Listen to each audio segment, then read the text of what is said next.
Good morning, folks.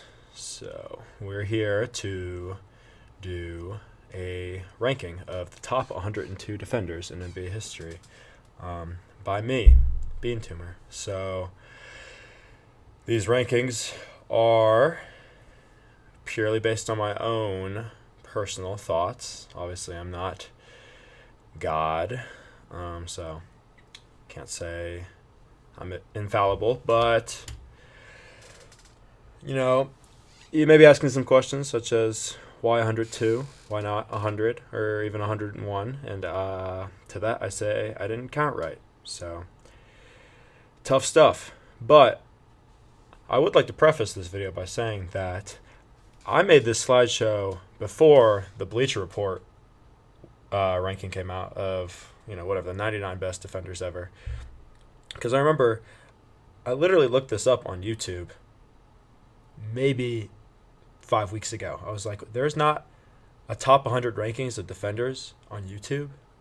I thought that was a little absurd. There's also not a top 100 ranking of offensive players either, I don't think. Or, at least I couldn't find it. So if that's something that y'all want me to do, let me know, I guess, in the comments. But let's just go ahead and get on to it. I'm taking too much time here. So standards of measurement, pretty simple stuff. It's going to be a combination of their accolades, their eye test, success in the playoffs, a lot of factors, obviously. I will be judging the players based off the era they played in for the most part. Sometimes era does affect how I view a player to a degree, but for the most part, it's going to be, when they played is when they played, and they couldn't do anything about that. So, and then, obviously, this is all my opinion and my own research. If you feel like that I've missed anyone or ranked anyone unfairly, too high, too low, then also let me know in the comments. And then, last thing is, and this is a biggie, because I know NBA discourse is a heated one, but numbers are just numbers. Fucking 51, 48, what's the difference? So just kind of like general areas. So you can kind of think of every order of 10 being kind of a tier of its own. So just don't get too caught up in the numbers. But that being said, let's go ahead and move on to number 102. That's right. So Anthony Mason. So the big thing about Anthony Mason is that he is big. He's fucking jacked, as you can see in his pictures. He guarded all 5 positions, and that's really about it, isn't it? But I will have to say that, fucking the shit on his hair, what does it say? Back to D. That's kind of tough. So gotta include, include him just for that even. But disadvantages, he doesn't have the greatest wingspan. Obviously, he sagged off the 3-point line just because of the era, but he also he didn't create a lot of production in terms of stocks. So you really only go off the eye test, and at that point you look at his play, and he guarded strong players. He guarded Jordan, Hakeem, Reggie Miller. There's others I'm thinking of, but it's just there was no large impact with his play. So he has a one-time second-team All-Defense and a couple top 10 DPOI finishes. So with 102, we got modern player Herb Jones. So with Herb, I feel like honestly he could rise. He very much could rise. He's got such a great frame for it. He plays off ball, he plays on ball, great with steals. There's a lot of good guards in the NBA right now. Obviously, we have Luka, Shea, Kyrie, Brunson, and then he switches on to wings as well. KD, LeBron, and the such. Big thing for him is he plays on the Pelicans, so not much you can do there. It's kind of like a handicap And then he just doesn't have the longevity and the accolades, obviously, because of his time. So he's a one-team first all defense, and he finished, I think, top 5 2 years ago. So moving on, 100, we have Kmart. So Kmart is an interesting case because he actually does not have any sort of all defensive teams, and he's really not known as a defender primarily. He's just known as like your slashing, dunking, lob threat. But he was an extremely versatile player.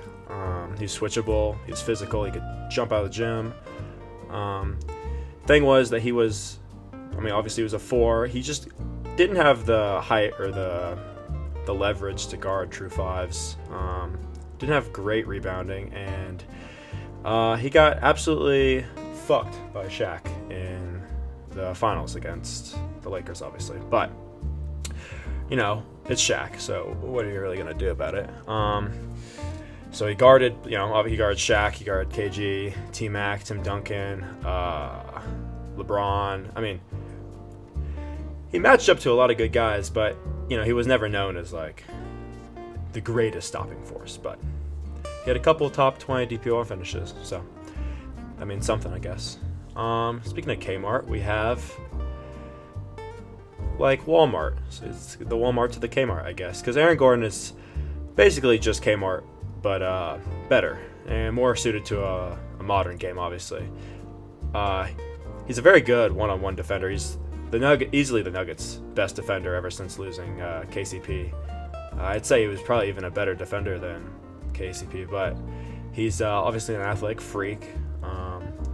Also can jump out of the gym, and he's playoff riser. Obviously, most people see that in his offensive play, but defensively he is also elite. His disadvantages being, he's not the greatest perimeter defender. He's a good perimeter defender, but he can certainly be taken off the first step, and he doesn't have necessarily the size to stay on big centers for extended periods of time. But he has guarded, players like LeBron, KD, Jimmy Butler, Giannis, Anthony Edwards. So, unfortunately, he does not have any accolades yet. So, that doesn't hold him back too much, because I think all defensive teams are rigged anyway nowadays, but that's a different discussion. 98, we got Clay. So, Clay was, he's known as a 3-and-D player, but, he's such a strong 3 player that you kind of forget that he was a very good defensive player for a while there, especially during that Golden State dynasty. He's stocky, he moves well on the perimeter, he can actually hold his own on the block decently well, and he worked inside a very good system, the Golden State system, along with Draymond Green's own defensive impact as a player coach, heightened Klay Thompson's ability as a defender. Does that mean that he was honestly not a top 100 defender, and he was presented that way, and he was able to perform higher because of his system? I don't know, but I think that's a call I don't have the experience to make, so I'm just gonna say he's here. His disadvantages, though, he doesn't have the crazy stats. He doesn't get a ton of steals or blocks necessarily. He's not really that athletic, so I guess you can ask yourself, why is he such a good defender? I really don't know the answer to that. Oh, also him and Megan Thee Stallion broke up, so fumbled the bag there, I guess, or not. He might be. Well, I won't go there. Anyway, his famous matchups include Kyrie Irving, James Harden, Russell Westbrook, Damian Lillard. He's guarded, LeBron on and off, and he switches on to wing defenders as well. So but anyway, and he's a one-time second-team all-defense. 97, we got Dylan Brooks, just a troll. Obviously, great enforcer and agitator, getting under players' skin. And I feel like perhaps that's not a real skill, or maybe it's not applicable necessarily in the sense of like you can't measure it, and whether it's working or not is debatable. But he extremely persistent defender. He has good perimeter movement. He's stocky, strong. He has a strong defensive IQ as well, and he's versatile on who he can guard. So his disadvantages, he's a hothead. He's prone to fouls. It's kind of a given.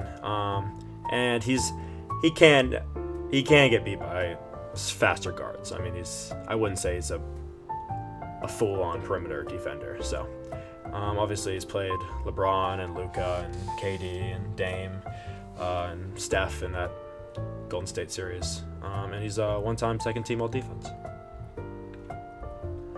96, this is a very interesting one, Matisse Thybulle. So I feel like Thybulle is sort of forgotten in the sense of all-time rankings, just because, no real success came out of anything in Philadelphia, especially during the process years. But he was an extremely good off-ball defender. He has a massive wingspan, obviously. He had good steals numbers.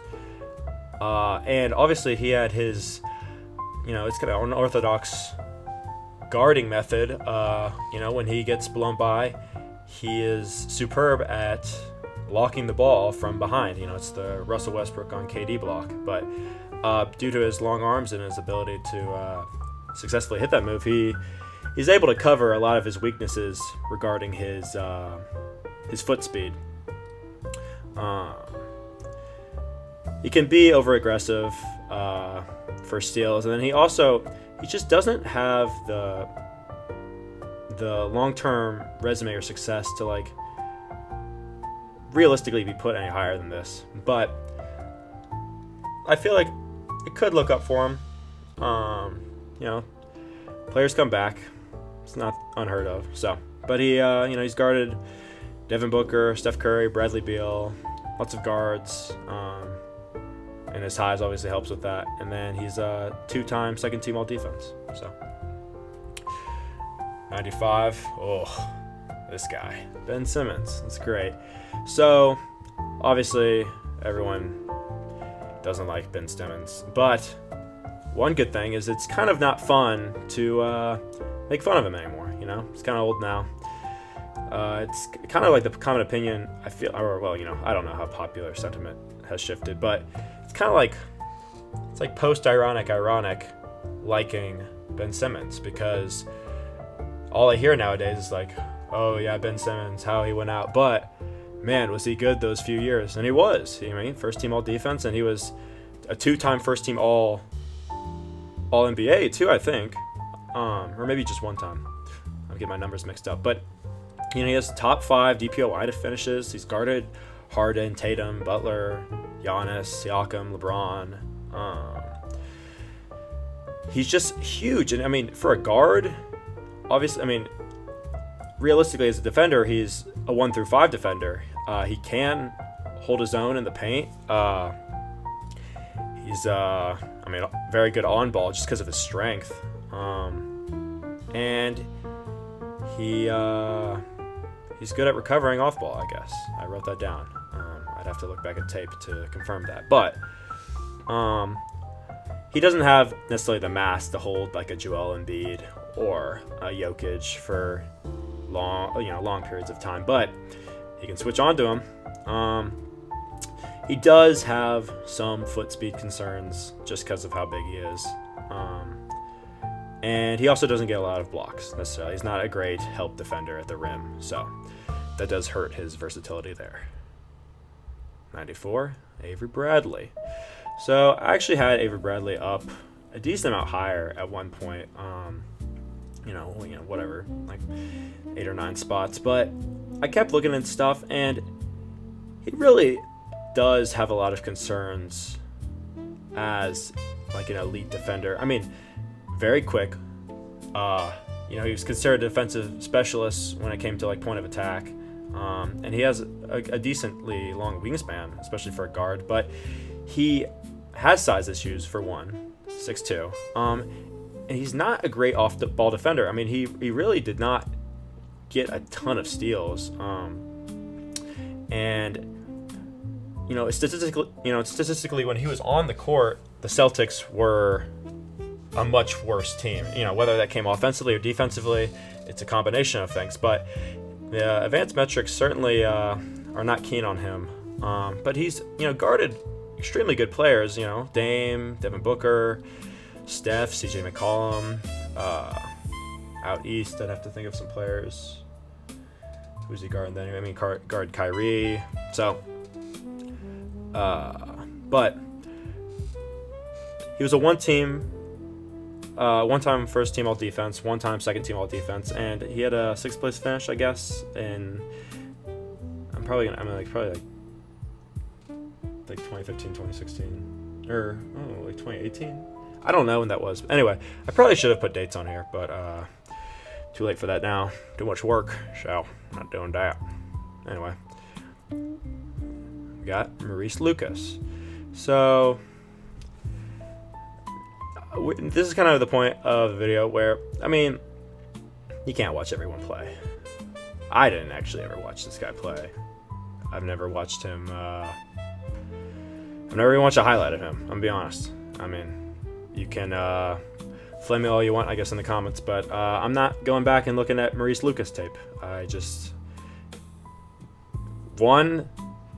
Film's probably shit anyway, so I always look at old players I want to watch something of, and it's always like some shitty edit where they're playing like music way too loud, and the film is like about 4 pixels, so can't blame me too much. But from what I've the stats say and what fucking Google says, he's he has good rebound numbers. He is strong. He was nicknamed the Enforcer, so he was obviously enforcer there. He held his own. He protected his teammates. And apparently he was a decent perimeter defender for a big man of his era. He was slightly small for a traditional center at 6'9", and he really was not that quick on the perimeter. So, and I guess he got into foul trouble. I'm sure if you look at his foul numbers, maybe they're not atrocious, but if your nickname's the Enforcer, I feel like it's bound to come up maybe. But he played against good centers. Kareem, Artis Gilmore, Daryl Dawkins, Louisville legend, and Bob Lanier. But one-time first team all defense, one-time second team all defense. So, he has a resume. Next we have PJ Brown. I may have rated him too high because just looking at his face right now, I can't take this seriously. But I mean, actually, probably not. I mean, he was a very good defender. He was that Celtics championship. Probably. I mean, he was their second best big man defender, but you're behind KG, so being second's honestly a compliment there. But he's a great post defender. He was very good at drawing charges, actually, and it's a long wingspan, good rebounder. His block numbers weren't otherworldly or anything, and he was slightly undersized. More of a 4-5 combo than a true 5, but he played against very good centers. I mean, Tim Duncan, Patrick Ewing, played against Powell, obviously. He was known as kind of like a Powell stopper, especially in that finals. And then, obviously, Shaq. And he was a 3-time second team all defense. So he has the accolades for it. Maybe just not the name recognition. 91, Eric Bledsoe. So Eric Bledsoe's kind of in a similar situation to Avery Bradley. Great point of attack defender, long wingspan, and he could jump high.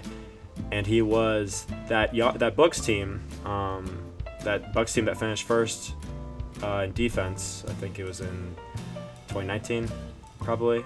He was their front court defender, anchor. He had high steals numbers, but unfortunately, again, same thing as Avery Bradley. He was only 6'1", and he really just didn't have the capabilities of guarding forwards and centers, even though he was built pretty well. And he was known as just a ball watcher. I mean, he allowed things to happen behind him. He was really only focused on the ball and whoever he was defending. He wasn't as concerned. I mean, when you have Giannis behind you, it's just a lot easier to be that way because you can rely on him to swat the ball to fucking the sixth row. So, but he guarded Harden, Kyrie, Dame, Steph. I mean, Butler.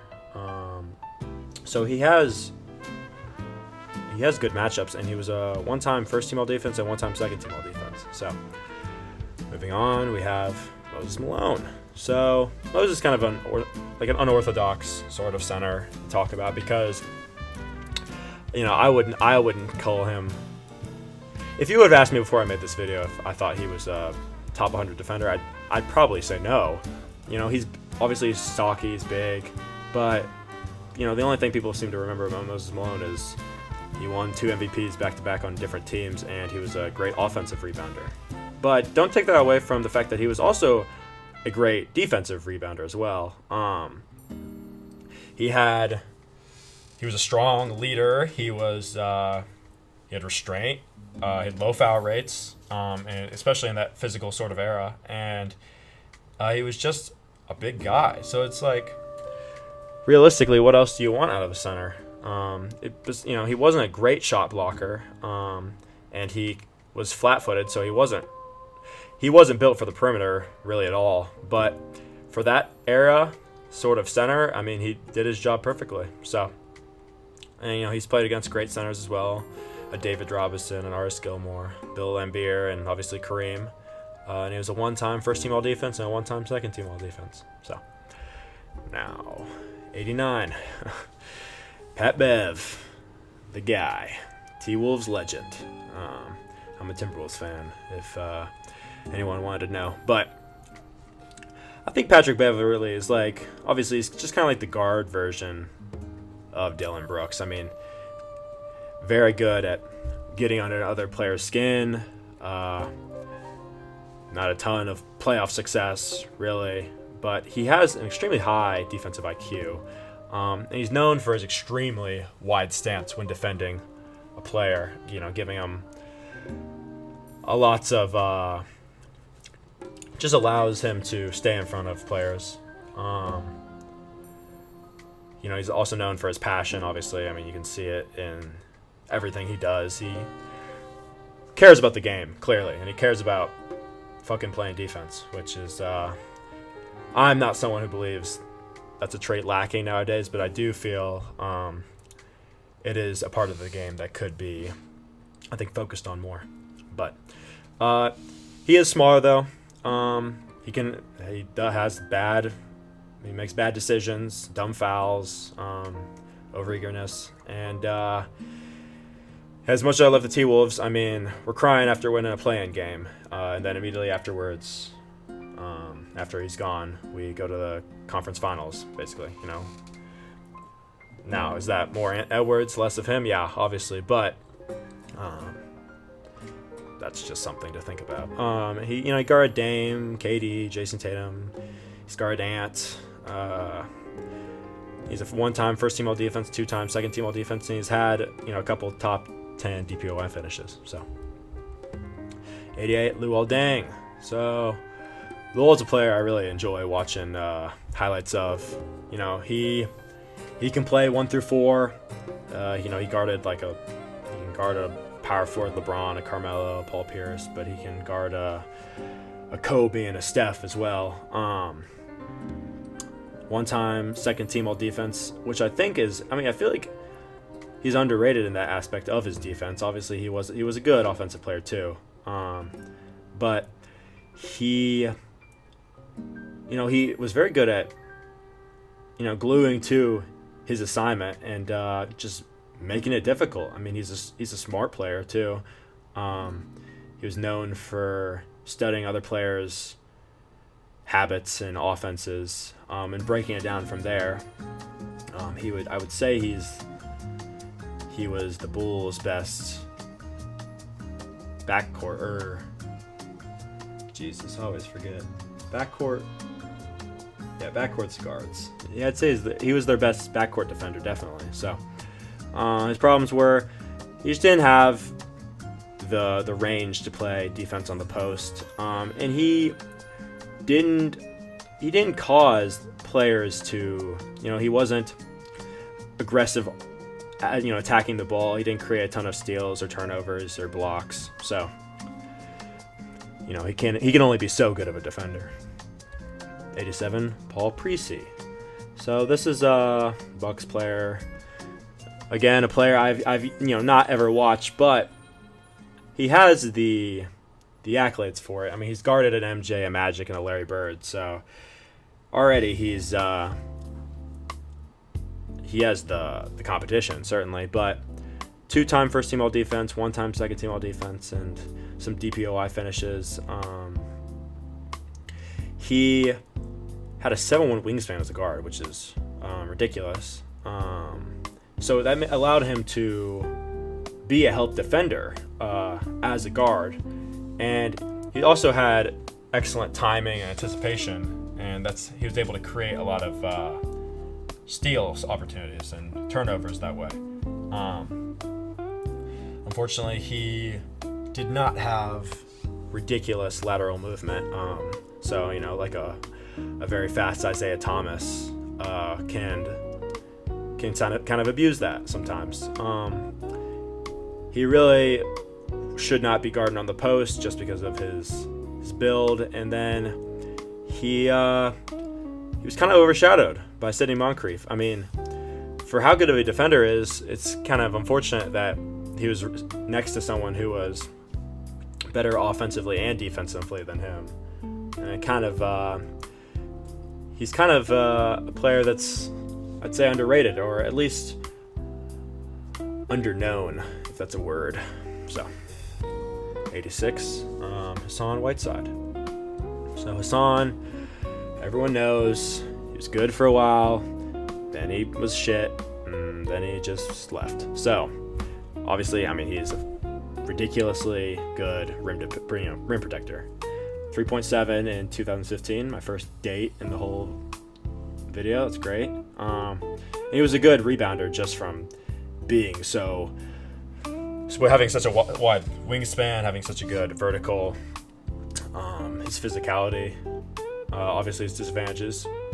He had like a three-year time frame where he was like that.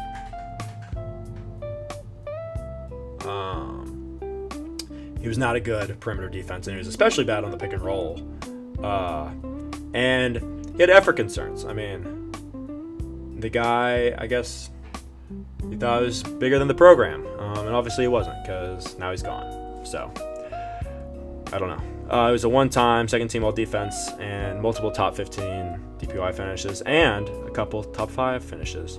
He guarded, I will say his center comp at the time was not ridiculous, but like a Rudy Gobert, a Joel Embiid, a DeAndre Jordan, a Vucevic. So he was playing decent comp. So 85, Tree Rollins. So Tree does not have a lot of good pictures of him. Man, that afro is looking crisp though. He's the same sort of situation as Hassan. Great shot blocker, good timing. Huge wingspan, big. He was known for being very tough as well. And that's including the fact that he played in a supposedly tough era, like a physical era. So, Unfortunately, he had simply atrocious perimeter defense as well.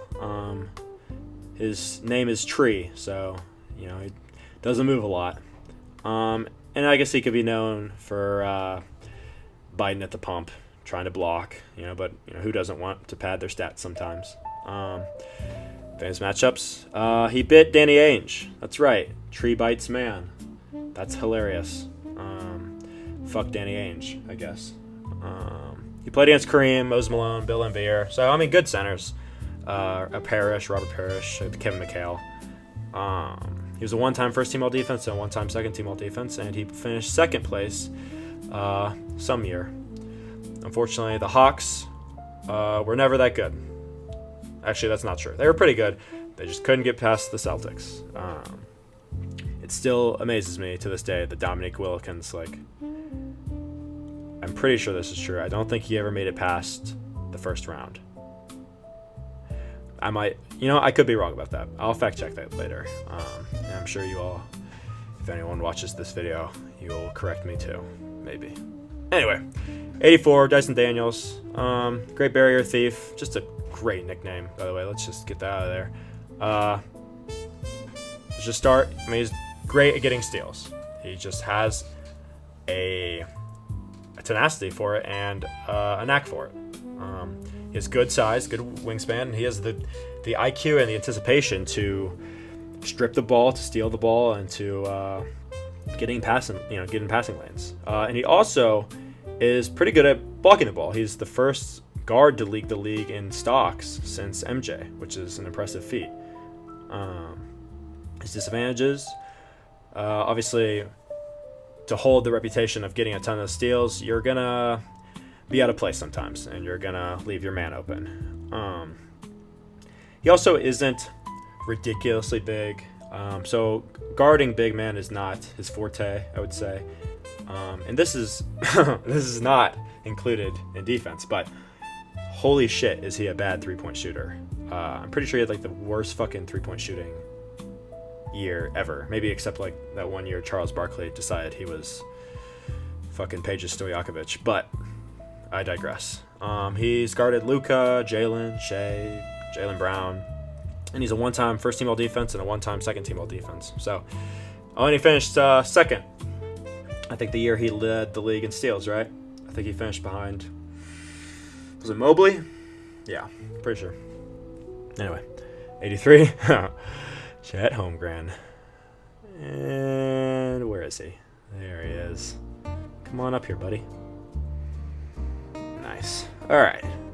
Let's just start with the bad, because that's really what I'm excited to talk about. He's not fucking Wembanyama, all right? He's Walmart Wembanyama, obviously, and he's skinny as shit. He gets pushed around, and he also thinks he's black, which, I guess power to you, but it's corny. And he's not a good rebounder, also because he's skinny. So I guess he has a long wingspan. He can block the ball, and he moves. He does move well for his size. So he is a very good rim protector, obviously.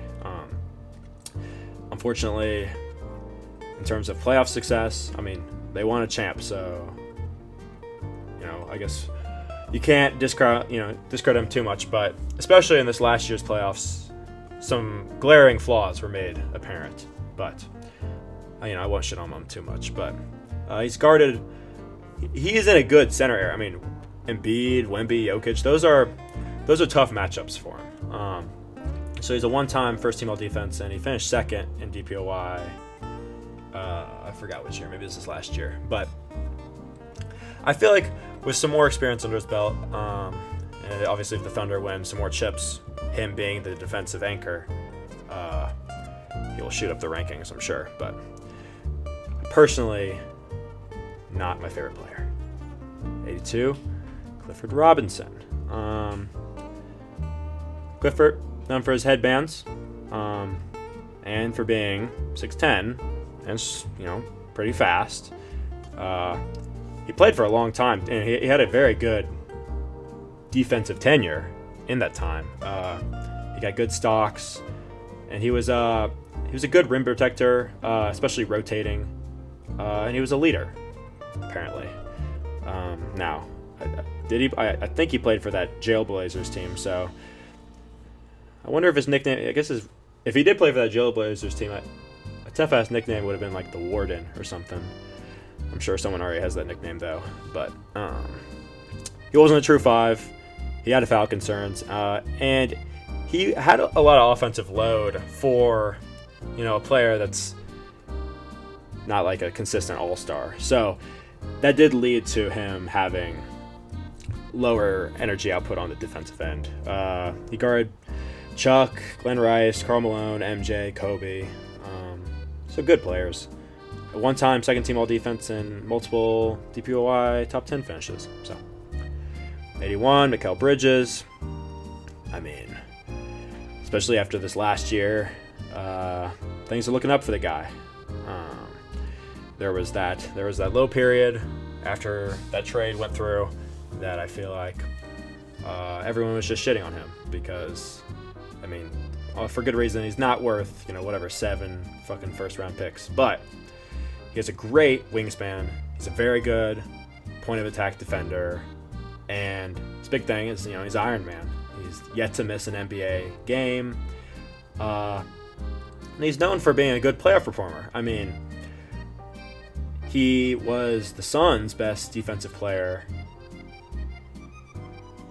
I mean, no, yeah, he was definitely. Aiden was a strong defensive player, but not to his level for the Suns. And then he obviously was this Knicks team's second elite wing defender. So he has a lot going for him. Unfortunately, he's pretty skinny, so he can get bullied around a little bit. He's not the most agile player, and he just he doesn't have the lower body leverage to hold people on the post, so he can't have that true versatility. But he has guarded Luka, Jason Tatum, Jaylen Brown, Chris Middleton. Obviously, he guarded Vassell and Castle and Fox throughout the playoffs. So good matchups, and he was a one-time first-team all-defense, and he finished second in DPOY when he was on the Suns. So to move on, Jerry Sloan. I mean, this dude looks like an accountant, and it appears he doesn't have a jersey number in that bottom right photo. So I mean, I don't think that's AI, but perhaps he was number non-existent. I don't even know. That's really throwing me off. I kind of don't care enough about him to digress, I guess. But you got to put him on here. 4-time first team all defense, 2-time second team all defense. He has the most all defensive selections we've had up to this point, and he guarded Jerry West, Walt Frazier, Earl the Pearl, the Big O. I mean, so he was guarding good guards. He was not that athletic. He was 6'5", and he didn't have a ridiculous wingspan. And he just didn't play on the three-point line, obviously, and that's era-dependent. But he was known for good on-ball pressure. He was a good rebounder for a guard, high steals volume, and he was known to be a tenacious player. So, guess that's that. But 79, Theo Ratliff.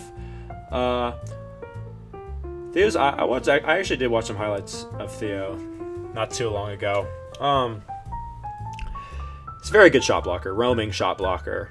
That's really all he was known for, was just a huge wingspan, being 6'10", and he moved well in the pick and roll. But he's a shot blocker first and foremost. Unfortunately, he was not an all-class post defender. He was, slightly skinnier. He did not have great rebounding numbers, especially for how big he was. And he was known to fish for the blocks, obviously. He wanted to keep those numbers up. So he's played against a Shaq and a T-Mac and a Vince Carter and a Dikembe. And so I put T-Mac and Vince on here because, even though he was a power forward center. He was known for rotating over and blocking, those dunking, slashing guards or forwards. So he's a 2-time second team all defense, and he finished multiple times in the top 10 at DPOY.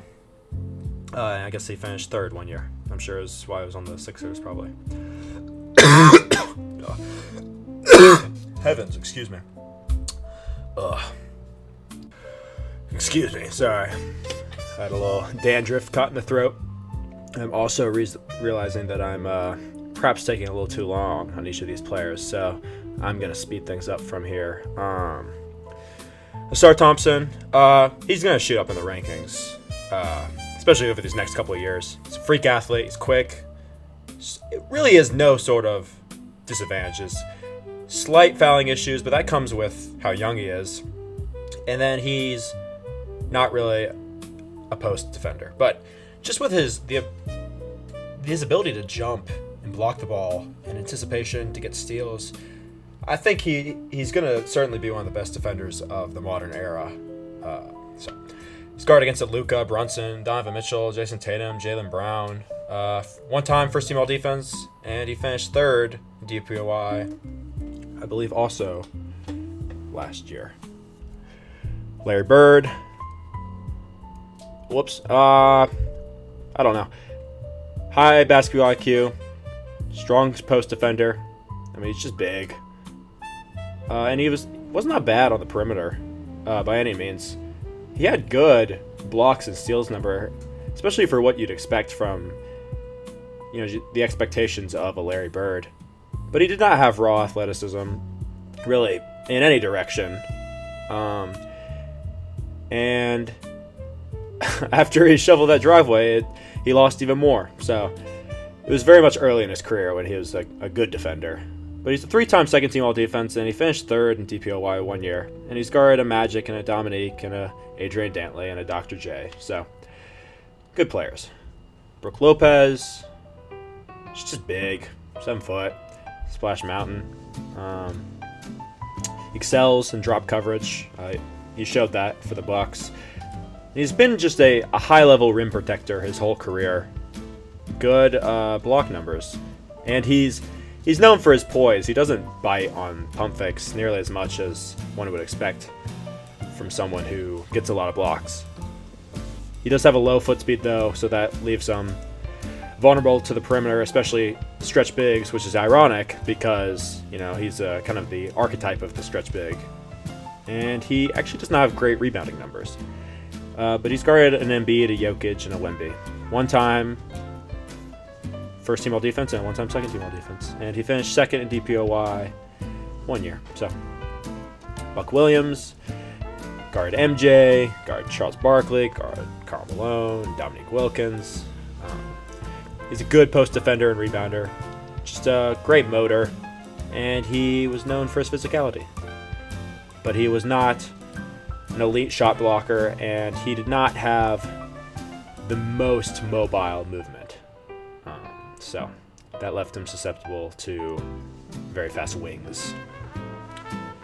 And he was a 2-time first team all defense and a 2-time second team all defense, and he had some DPOY finishes. Alex Caruso, the bald freak. He's just known for being very smart, drawing charges, getting in the passing lanes, getting steals, deflections. It's very switchable for only being 6'5". He can guard forwards and centers much better than what would be apparent from outward characteristics. And he has a unique staggered hand contest. That's right.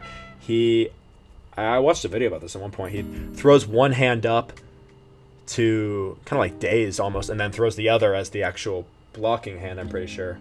I could be wrong on that. I'd have to rewatch that video, honestly.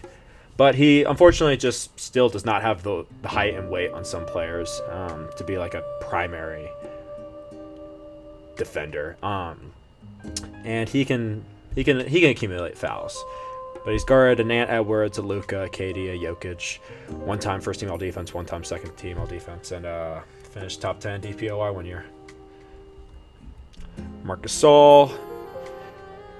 This is our first DPOY winner. One-time DPOY winner, but it's not surprising. It's probably the worst win in NBA history. I mean, it very clearly should have been LeBron's, but I digress again. He also did not play in a great center era. I mean, the 2010s are obviously infamous for their lack of strong centers. I mean, DeAndre Jordan making first-team all-defenses. But he's guarded a Tim Duncan, a Boogie Cousins, Joel Embiid, Dwight Howard. He just wasn't the most athletic, and he could not guard the perimeter that well.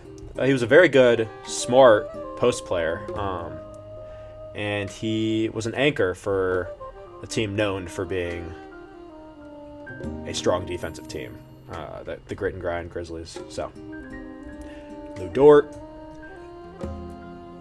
just a strong Canadian man right there. He's very strong for a wing. He's quick hands. He was the primary point of attack defender for that great Thunder team. No matter how much I dislike some of their play style, it's undeniable the success that was brought from that team composition. But he does have a lot of dirty tactics, and that was shown in these last year's playoffs. So he's known for fouling. And he's also surprisingly only 6'4". I did not know that. So that could be taken advantage of by, like a Luka or a Jason Tatum. But he's guarded other players, Ant Edwards, Harden, Halliburton. One-time first-team all-defense, and he finished 4th place in DPOY a couple of years ago. So, Jaden McDaniels. Oh, this is my favorite player on my favorite team. Close second, Anthony Edwards. But, yes, this is bias. Let me just clarify that right now. But I think he is personally, aside from one that's coming up, at least I think soon, I think he is the best wing defender in the NBA. And certainly, I think probably the most versatile of them, because he is just very good at guarding guards. I mean, he can move on the perimeter really well. He's also a good weak side rim protector just because of how lanky he is. He applies a lot of pressure with his wingspan. And it's Jaden McDaniels. They're all bad defenders. Unfortunately, he is skinny, so he can get pushed around on the post, especially by the bigger, the Jokic's of the world. And he has fouling issues. But I mean, God damn it, he just fucking loves the game. So cut him some slack, I guess. He's guarded a Luka, Shea, a Steph. Infamously gave Jamal Murray the works in their past 2 Nuggets series. And he's only a one-time second-team all-defense, but I think he missed some selections he deserved. I mean, we saw what he did this last year against the Nuggets. I feel like he should get a little bit more recognition. Maybe it's just me. Artis Gilmore, great shot blocker. He played for the Kentucky Colonels, so go Kentucky. He was good on the post, good rebounder, and he played for a long time. He was a very durable player. He was not great in the pick and roll, apparently, and he did not have, I mean, that's all centers of that age. He was not versatile enough to play on the perimeter for long periods of time. Played against Bob Lanier, Dan Ussel, Bill Walton, Moses Malone, and he was a 4-time ABA first-team all-defense and a 1-time second-team all-defense for the NBA. 69, Paul George, especially when he was younger, and obviously when he was on the Thunder, he was excellent wing defender. I mean, he guarded a prime LeBron, D-Wade, Harden, Anthony, 2-time first-team all-defense, 2-time second-team all-defense, and a 3rd and a 4th DPOY finish. But he did have a lot of offensive load, so that did kind of limit him on the defensive side. And he could have struggles against really large wings and centers. But he was such a good perimeter defender.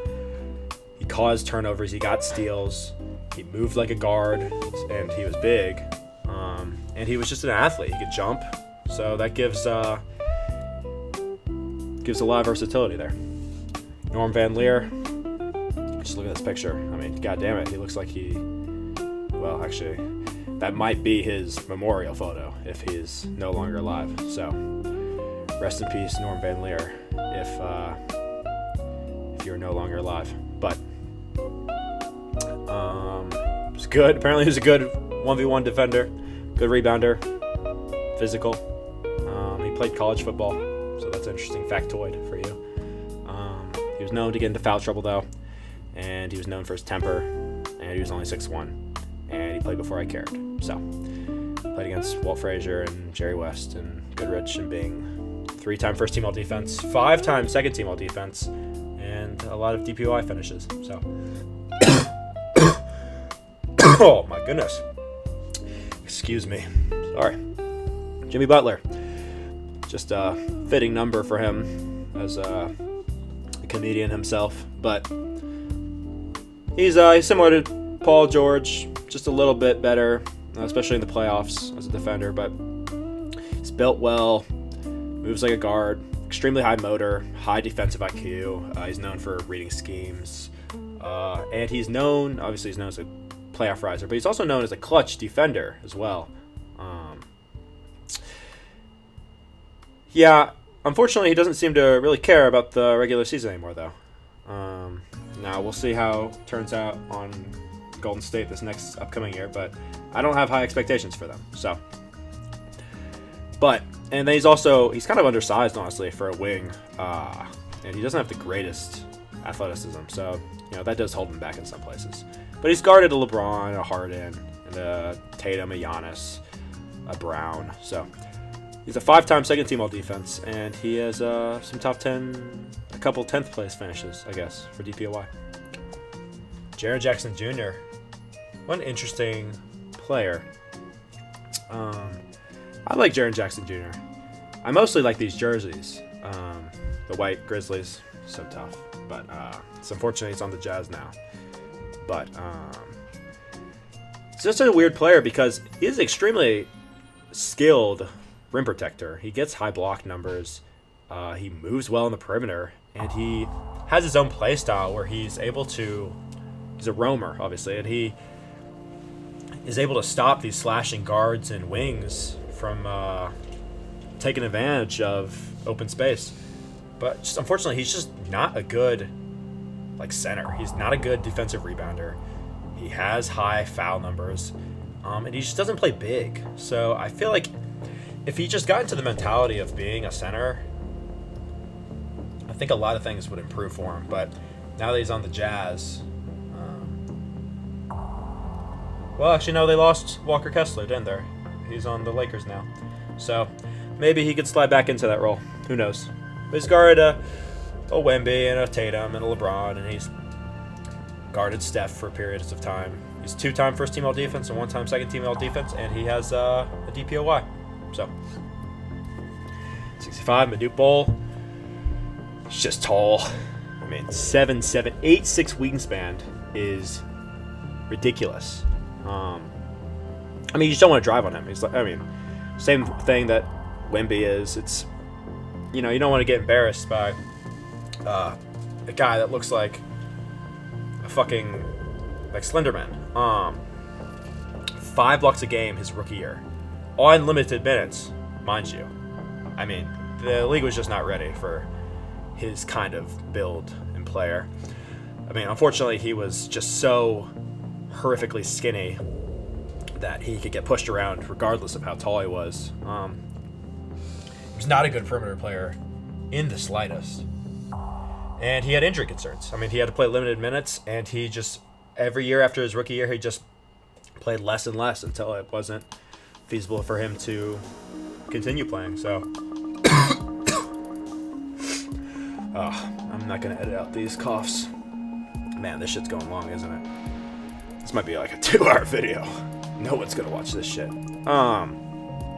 Famous matchups. Guard Mark Eaton, Shaq. Mark Eaton's kind of like him, but just way better. And then Patrick Ewing. 1-time second-team all-defense and 4 years of being top 10 DPOY finish. And he had a second one. Ugh. Holy shit. Alright, I'm just going to... You get the point. Andre Iguodala. I mean, he got a Finals MVP from just playing defense on LeBron. So that's realistically all that needs to be said. But he has a big wingspan. He's switchable, and he's smart. Causes steals, especially in his younger years on the Sixers. He was very, very athletic. He could get blown by, though, and he was just not equipped to be guard people on the set, on the post. But he guarded LeBron famously. KD, Dame, Harden. One-time first-team all-defense, one-time second-team all-defense. So, Marcus Smart, player I enjoy watching a lot. He has a DPOY, three-team first-team all-defense. He guarded a lot of good guards: Kyrie, Harden, Drew Holiday, Steph, Kyle Lowry. But he's a great on-ball defender. He's just tenacious, had a certain passion for the game that I love seeing. He had a unique build, a big wingspan, very strong for a guard. He could guard a player. He could guard a Giannis for periods of time. He anticipated well, read offenses well. And he just had a lot of, you call them intangibles. He was a defensive leader. He made effort plays. He took charges. Unfortunately, he's 6'3", and he could foul a lot. Now, I do think a lot of that comes from hand checking being so frowned upon in modern play. But, regardless, it is what it is. And here is what I'd say is probably, and I'm mostly saying this because of the Knicks winning the championship, but OG Anunoby is probably the best wing defender in the NBA right now. Obviously, he's a playoff riser. He played for a good Raptors team, and even though he didn't contribute to the 2019 championship, he had to guard LeBron and Giannis and Jaylen Brown during those years. He guarded Wemby for periods of time, and Fox and Stephen Castle in the playoffs this last year. He's just such a good on-ball defender. He's very solidly built. He moves very well. He has a lot of control about himself. And he was the reason the Knicks won the finals, not just because of his tip-in, but also because of his consistent defensive play. Disadvantages: can be a little ambitious on steals. He is not a post player. I feel like I just keep saying this like a fucking broken clock. But and then 2018 LeBron hitting that floater over him. But what are you gonna do about that? He's a two-time second-team all-defense, though I feel like he should have more first teams. And has some top 10 DPOY finishes. Patrick Ewing, big, played against some good centers. Hakeem, David, Shaq, Alonzo Mourning. Three-time second-team all-defense. I feel like it's just the very basic things. Just good, flexible center. He can rebound, defend the posts, high block numbers. He honestly could get pushed around a little bit. But it's a competitive era for centers, so you gotta cut him a little bit of leeway there. And then he just had perimeter issues, especially as he aged. Kevin Mobley, very good post defender of the modern age. He had that DPOY finished, and he finished third one year. Two-time first-team all-defense. He's guarded an Embiid, a Jokic, a Giannis, a Tatum, a Jaylen Brown. Now he guarded a Cat. Now since that of the Knicks. He's 6'11", huge wingspan. Good help defender. Exceptional help defender. And he can also cover outside shots just because of his length and his movement on the perimeter. But he cannot absorb contact that well just because of his frame. And then he's a young player, so he can sometimes get caught jumping when he shouldn't be jumping. So 59, Raja Bell. One of many Kobe stoppers, but honestly, probably one of the most successful. But so extremely tenacious on-ball defender. Good mentality. He was a playoff riser. He was very known for taking offensive fouls and creating moving screen violations. And he's the second player Mike D'Antoni ever coached that played defense. Unfortunately, the first Shawn Marion just missed the list for me. So if you think Shawn Marion should have made the list, let me know in the comments, I guess. Bell did not have great steals or block numbers, though. I mean, they just didn't. That wasn't the kind of defender he was. He was known to foul a lot, which is crazy for the 2000s.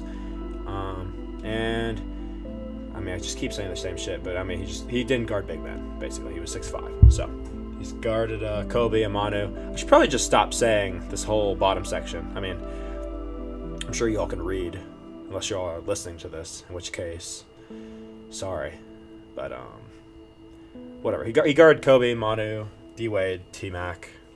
One time first team all defense, one time second team all defense. So, all right, Joakim Noah. Holy shit! I mean, we're not even halfway through this shit.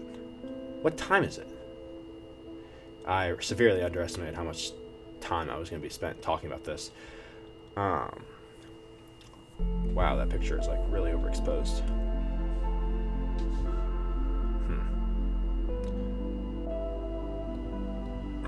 All right, let's keep going. I guess I have to pick up the pace more, so I can keep my viewer retention up, not bore you all by saying the same shit over and over again. So I guess I'll just highlight the notable stuff from here on out. Great post defender. He's passionate. Hates LeBron. But he was not asked to guard the three-point line. And he was not a ridiculous athlete, really. And he looks homeless. So that's really the big thing, honestly. He would be a great gleeker, though, with that teeth.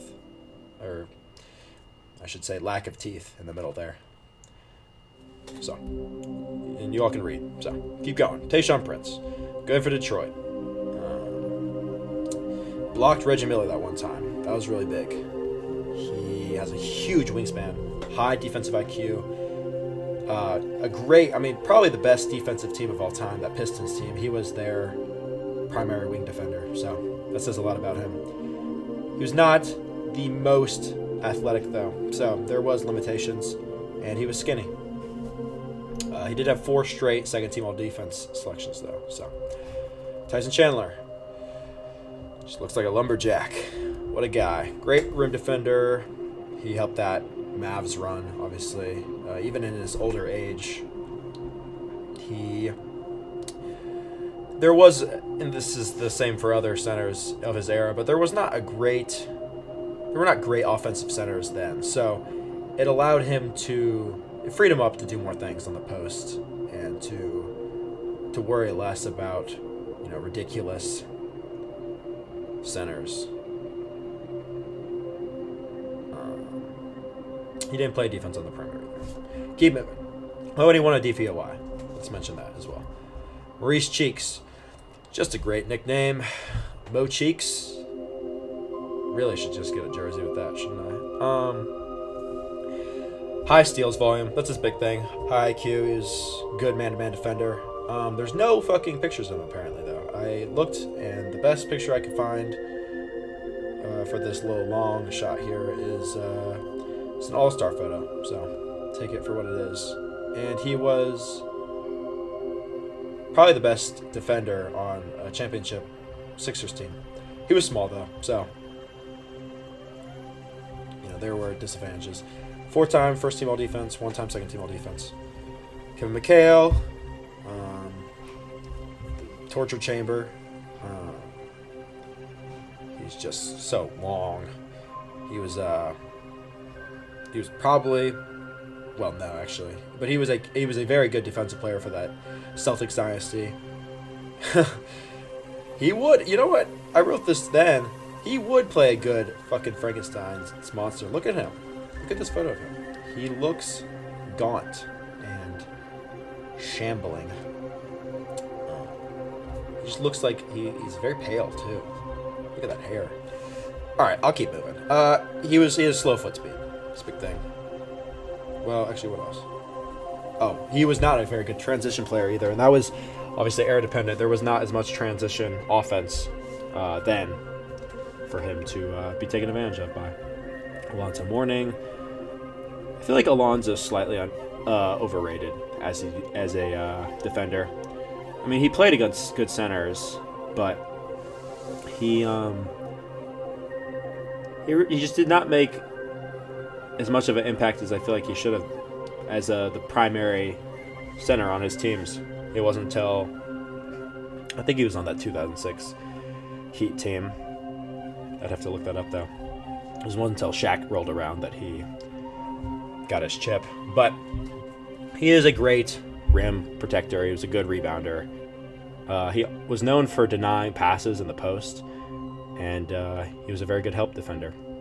But he was undersized for a center, and he was known for his hot temper. Dave DeBusschere, again, just the haircut. Man, those sideburns too. Holy. They didn't track steals and blocks then. It's kind of the extent that I want to talk about this player. All right, so I'm not.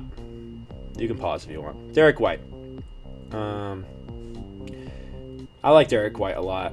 He was sort of underwhelming this last year in the playoffs, especially, but I feel like on the whole and whole, he is a great defensive player. He's the best shot blocking guard in the league right now, at least, and he's just a very high IQ player.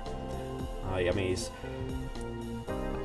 it's the effort, the hustle. He chipped his tooth that one game. He can be beat off the step if they're, ridiculously more quick than him, and he's shorter. So taller players or high release points can take advantage of his lack of length. Anyway, Doug Christie. It was that Kings team's best defender, 3-and-D sort of archetype. Great wingspan. He's known for reading passes, very physical, fighting through screens. He was just a very good guard defender. He did have a lot of reach-in fouls, I read, and then he was known for being susceptible to fakes, just because of how much he wanted. Just how much he wanted that block, I guess. And he was never asked to really guard the post. That Kings team didn't really need him on the post anyway, but that is something. And he's also known for guarding MJ. Was he on the Raptors? I don't know, but he was one of the teams that beat MJ that 72-10 year as the primary defender on MJ. So if something's impressive, that's impressive. Moving on, Nate Thurmond. Everyone just sees this picture of him looking ridiculously jacked and having no hair on his forehead.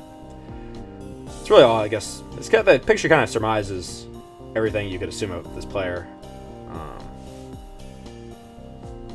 Yeah. He was, I really don't know what to say, honestly. I didn't watch him play. You can read. Played against Wilt and Kareem, so that's something. He was known for, he was very much known for being one of Wilt's hardest matchups, I think. Pretty sure I read that somewhere.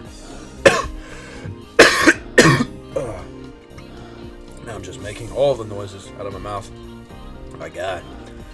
Big E. Good rebounder. He's very durable. High blocks volume. Whoops. He was known kind of early in his career, though, for lapses in defensive judgment. And he was smaller than centers at the time. I say he relied on his fellow big man, Wes Unseld, yet Unseld was very small for a center. He also, he's from Louisville, so Louisville represent. Anyway, just let's keep moving. Mookie Blaylock. He's a player I like watching. His highlights, at least. So short, though. I mean, look at him. Against MJ. So, being that he was short, he could be taken advantage of by taller, faster, bigger guards. He was known for gambling for steals, but he was a very good point of attack defender with very quick hands. He was known for his high steals volume. He denied entry passes to opposing guards, and he did not foul a ton. So he was a tenacious defender on MJ. MJ says good things about him. So high praise from a good player. Yeah. Dwayne Wade, probably the best shot blocking guard in NBA history. I'd say probably, yeah. So he had good shot blocking numbers, very muscular. He's known for being extremely fast. I mean, he can't be called the Flash and not be just a blazing, just having blazing speed. Advantages, he's also a loving father, so I give him mad props for that. Disadvantages, he was not ridiculously big, so he could be taken advantage of by big wings and centers.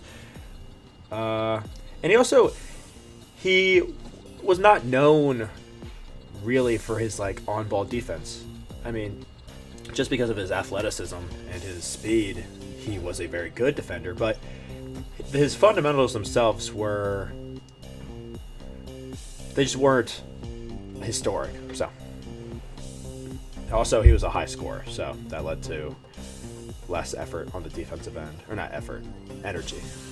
Shea Battier, great player. I mean, he's known as like the ball watcher, the stat watcher. He would sit and watch other players tape and look at film and find where other players had their hot spots, and he was known for denying them that. So you know, I tell he's like the complete opposite of Dwayne Wade almost. You know, he was a great team defender. He was good in the lane and rotation, in his like defensive leadership. He's known for his foot position and moving his body, but he didn't have a great vertical. He was not ridiculously big for a forward, and when he was outside of a defensive scheme that worked around him, he wasn't the best one-on-one defender of all time. So again, he's kind of like the anti-Dwayne Wade in that. So he didn't rely on his athleticism or his size at all. He was but he was good, very good. I like Shea Battier a lot as a player. Serge Ibaka.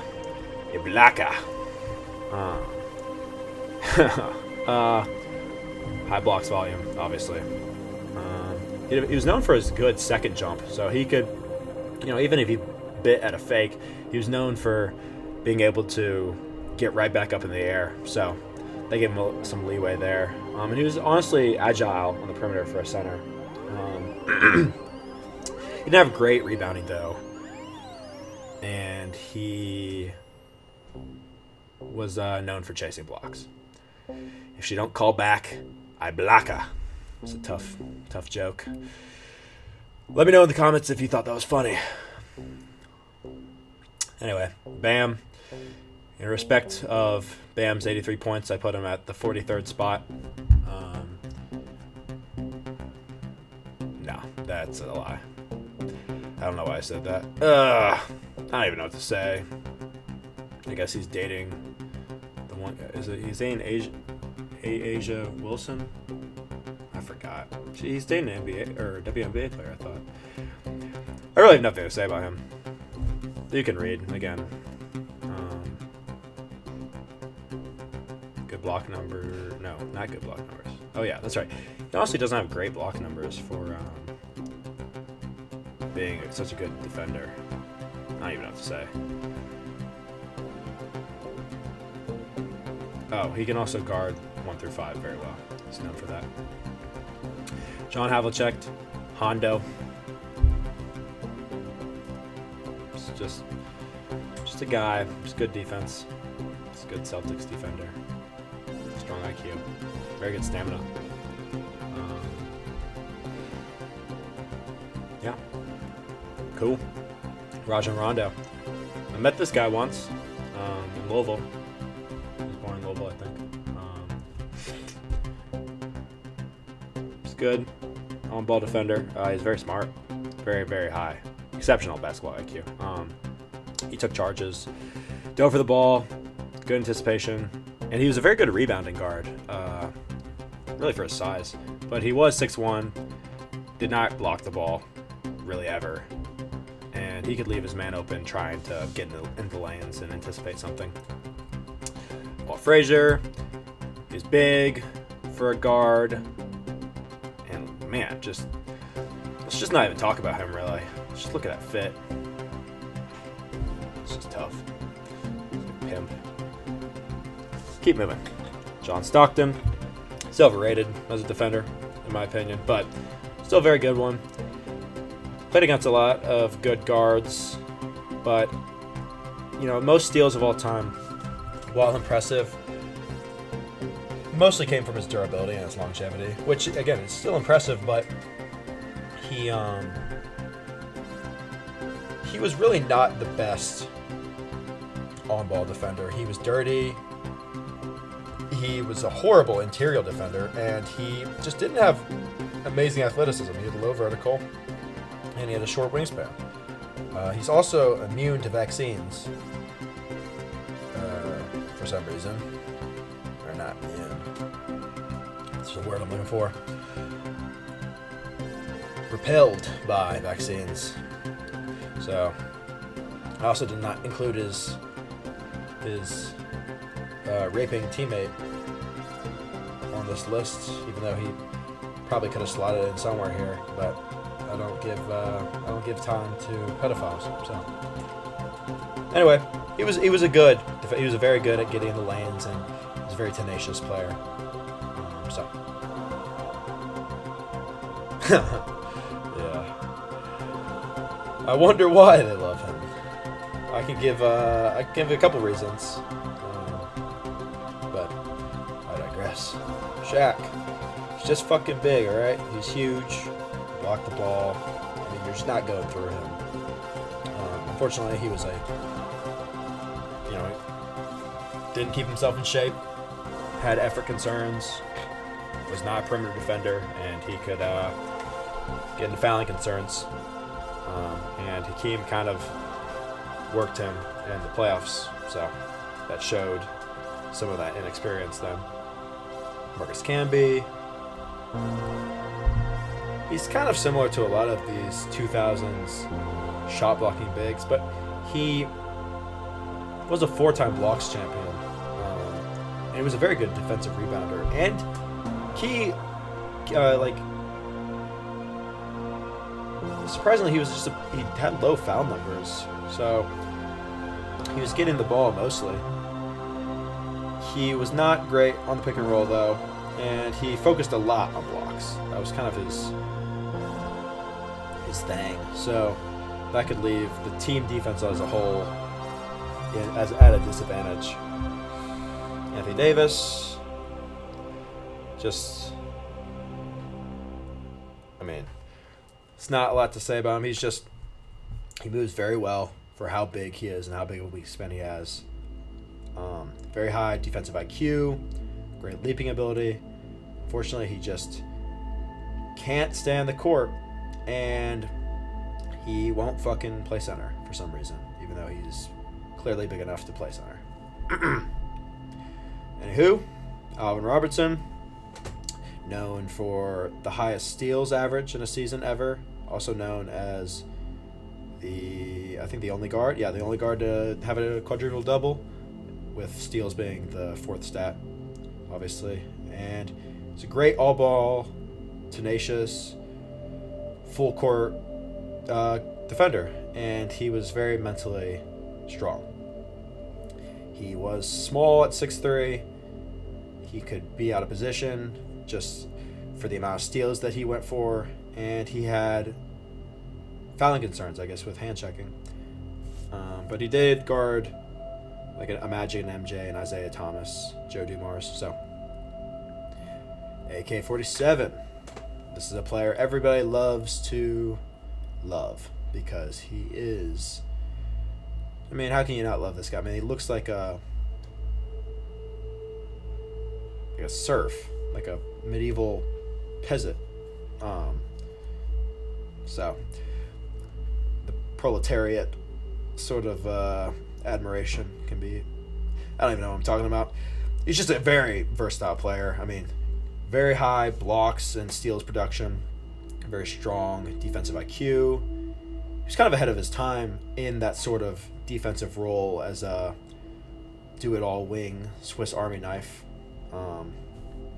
He did lack some bulk on the post, and he had injury concerns. So that limited his all-time accolades. Jason Kidd.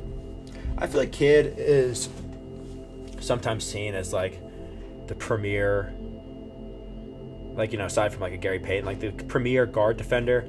But I would say, you know, he has great defensive IQ, good steals numbers, and he was pretty strong at 6'4", but he lacked a certain. I mean, obviously, he lacked quickness. He lacked athleticism vertically, and he didn't really adjust his game to his size. Because as guards started growing, especially in the 2000s, 2010s, he was not able to keep up as much defensively. And I understand that comes with age, but it also comes from not understanding your role as much. I may just be blabbering, but this is all just to say I think Chris Paul is a better defender than him, as you will see sometime soon.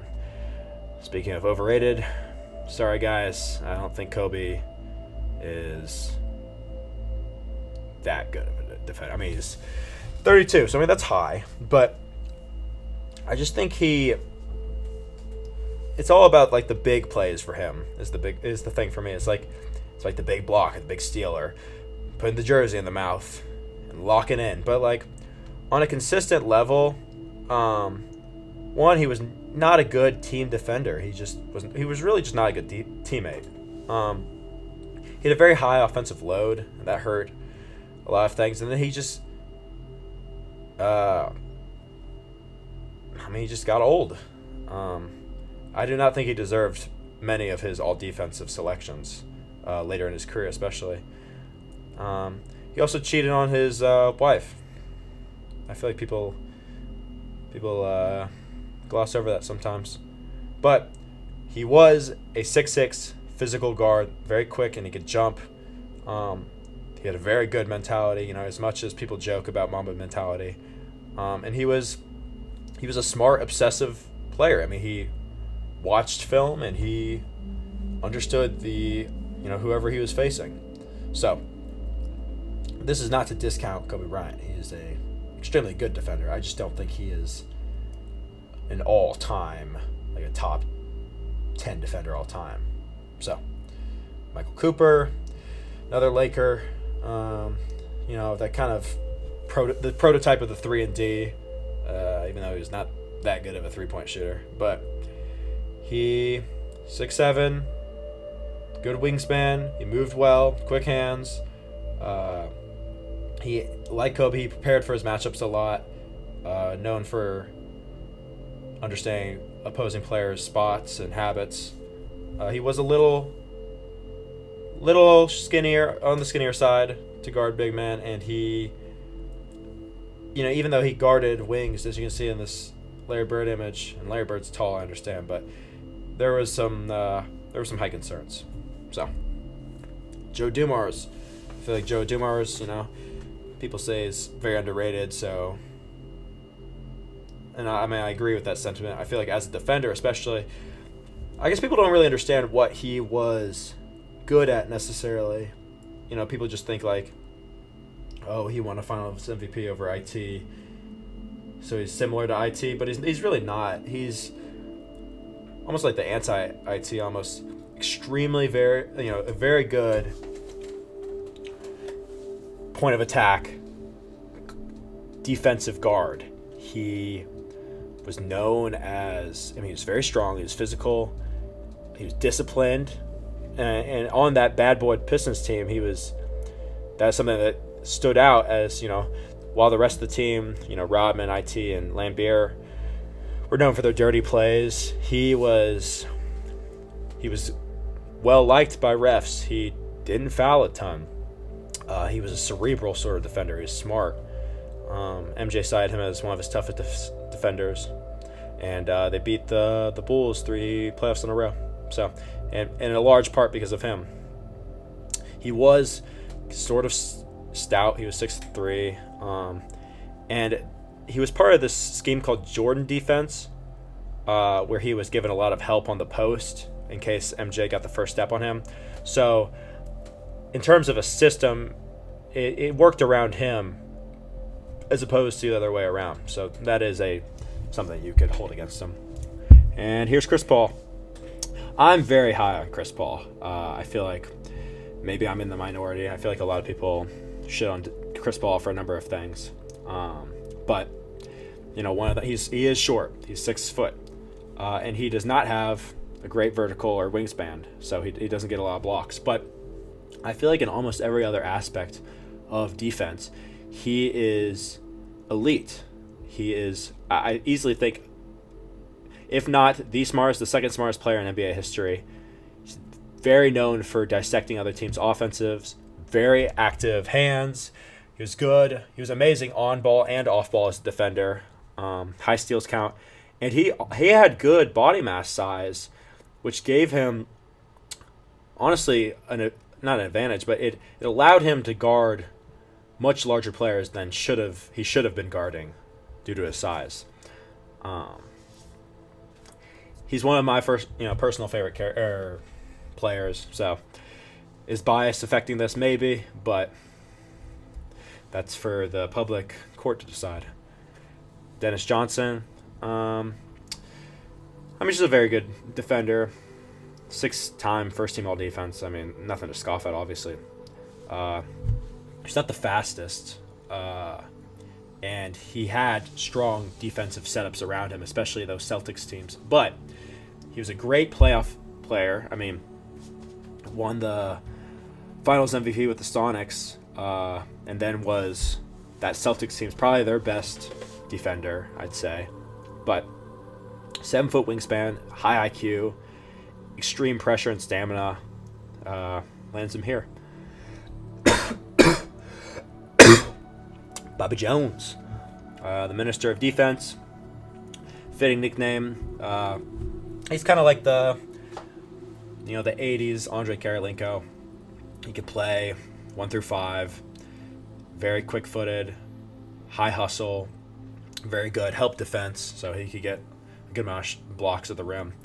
But he had epilepsy, which I thought was interesting to learn. So that honestly kept him on the bench a lot. So he was known as a 6-man. So that limited, 1, his impact on the court, and then 2, his long-term accolades. And then he could sometimes get fouls. So Mark Eaton. I feel like Mark Eaton maybe is slightly overrated as a defender. And we put him this high just because, you cannot deny 5.6 blocks a game in a season, which I think he is the most ever for a season.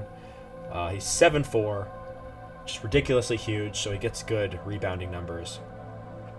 So he's this high for all of these things, but for one, he had atrocious foot speed. He just could not move. I say this for a lot of guys, but he is maybe one of the worst examples. He just could not move on the perimeter. So that left him susceptible to spacing. And he just didn't play that long. He did not get a ton of impact in the playoffs. The Jazz did not do anything ridiculous with him anchoring the defense. So, to what extent can I say he's, the best shot blocker ever? I just don't think I can go there. So, but now here's a player that everyone loves to hate, Bruce Bowen. I actually enjoy watching Bruce Bowen. I think I can't remember if I have someone higher that I'm thinking of, but I'm not sure. I think he's the best 3-and-D player in terms of his defense ever. I mean, he was just the best backcourt defender for those Spurs teams. He, as you can see, he is one of the dirtiest players ever. He's known for getting in shooting spaces, kicking fucking player. Who is that? Who is that? I knew that at one point. And then he also kicked Wally Zerbiak in that one game. He was 6'7", so he's big, but he couldn't really guard the post. But in terms of his on-ball defense, I mean, you don't get the nickname the Rash for nothing. Great footwork, extremely versatile. You know, one of the best man-to-man defenders ever. Very irritating player to play against. He's another sort of Kobe, LeBron stopper. So, Jrue Holiday. Now, I don't know what the common sentiment on Jrue Holiday is, but I think he is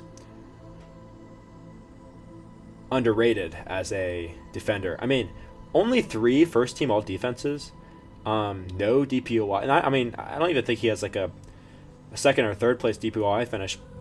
I think he was the best guard defender on 2 championship teams. Tons of clutch playoff moments defensively. I mean, he's a playoff riser. He has his signature body bump where he absorbs the contact and then swipes at the ball, and that gives him a lot of success. Very good at fighting over screens, and he's just a great point of attack defender just because of how well he's built well. He doesn't have the biggest wingspan, so that does limit his shot blocking and his contesting. But I think in all other aspects, he is, I can't think of, I'm sure there's a couple, maybe 2 point guards in front of him, one of them being Gary Payton, but I think he's underrated in that aspect. Ron Artest, he had injury and weight issues in his career, fouling, bad temper. I mean, Malice of the Palace obviously is an extreme example, but at other times, he couldn't stop changing his name also, so that kind of, like, I think he's not even called Meta World Peace anymore. I think it's like Meta Artest something. I don't even know. So if this is not the name he goes by anymore, I apologize. But he's just such a strong player. He can play 1 through 5. Very good at stripping the ball. He had a ridiculous motor. So you can't knock him too much for it. Kareem. Kareem is, I don't know, just huge. I mean, you can't be 7'2" without wingspan and not get lots of blocks. And he played for so long that he gets a ton of stats accumulated. He's a very good rebounder as well, and he played smart. He played in a good system, so that helped. He did have a high offensive load, and he just wasn't moving on the perimeter necessarily. He was also a little bit skinnier, though. I don't feel like that was taken advantage of much by opposing centers. Sidney Moncrief. Some people may think he's rated too high just because the Bucks, really didn't do anything. But he was also their best offensive player, which is, kind of surprising to hear just because of how good defensively he was and how much people talk about his defense.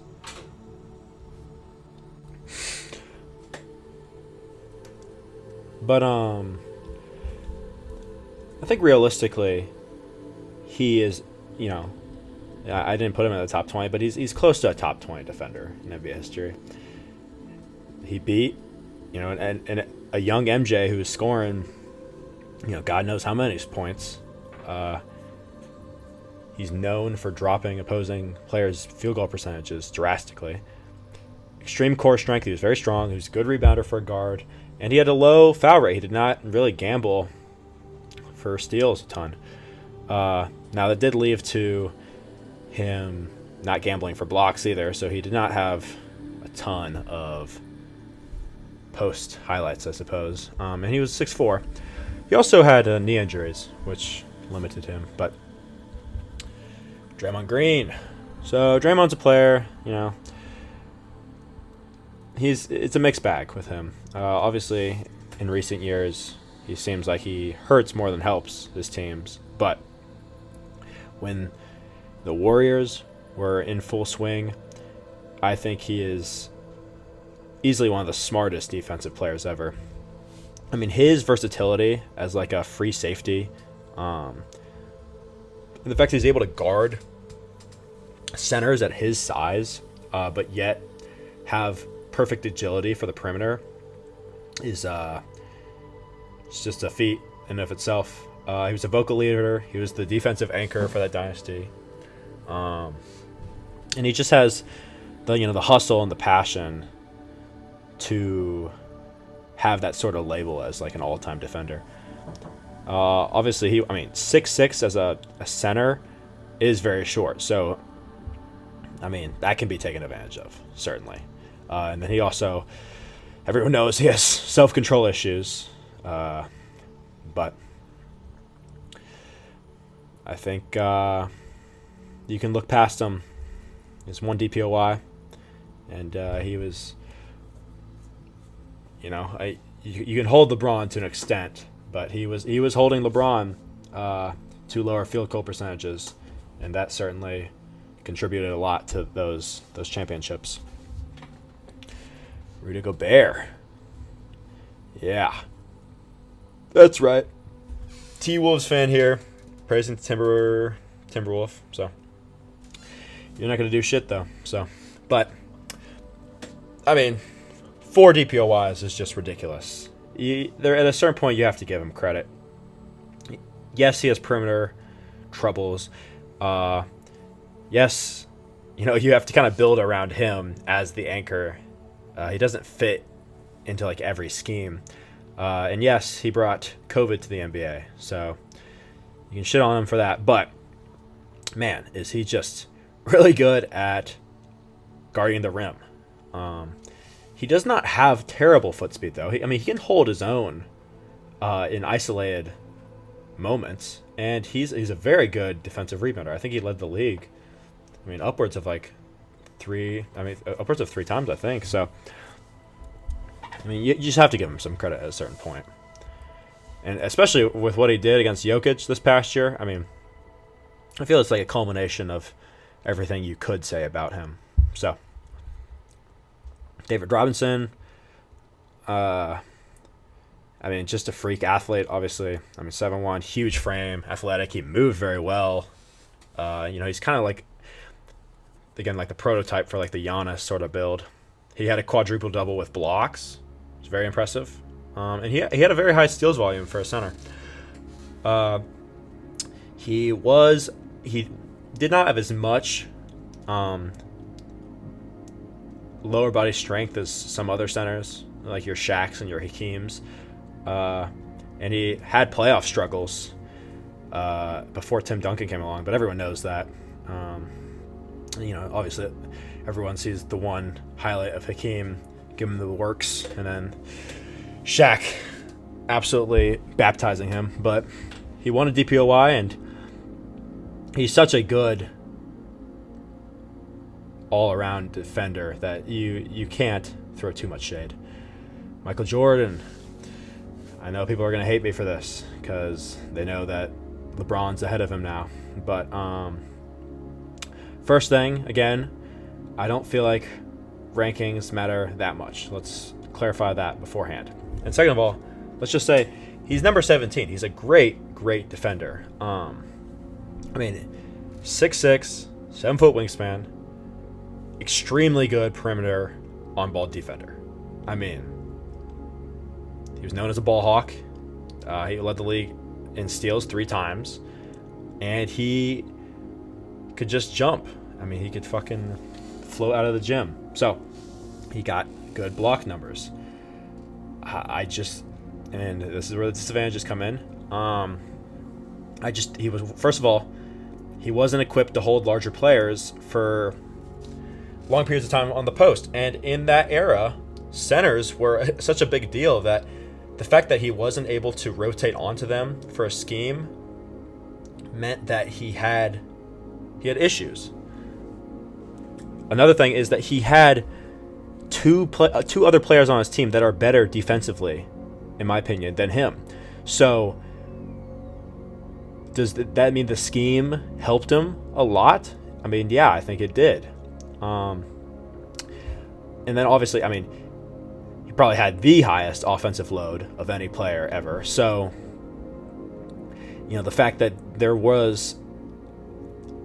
he had to balance the energy he gave to both sides of the ball, that just unfortunately hurts his defense some.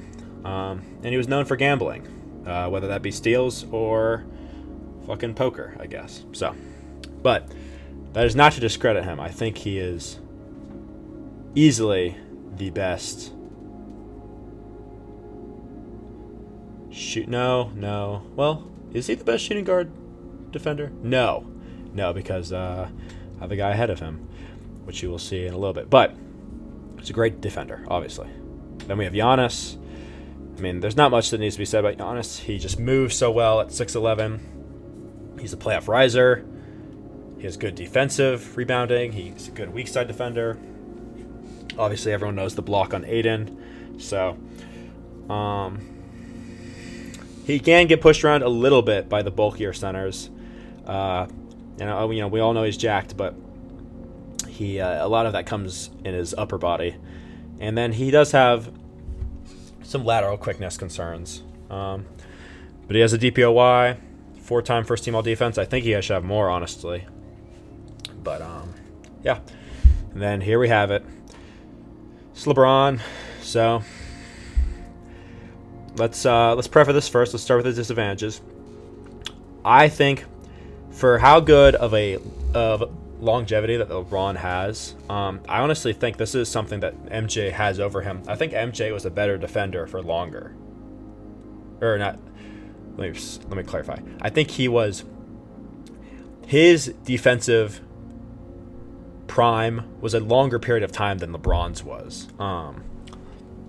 I think after the first couple years back in Cleveland, I don't feel like he had as much to give on the defensive side as MJ did in his later years at the Bulls. He also had a very high offensive load, same as MJ, and he could be known to get out of position for steals. There's all these clips of him in kind of like no man's land that people like to shit on him with. But to go with his advantages, though, I mean, he was just bigger and stronger and faster than so many players. I mean, in a straight line, historic basketball IQ. Again, same situation as Chris Paul. If not the best IQ in NBA history, the second best.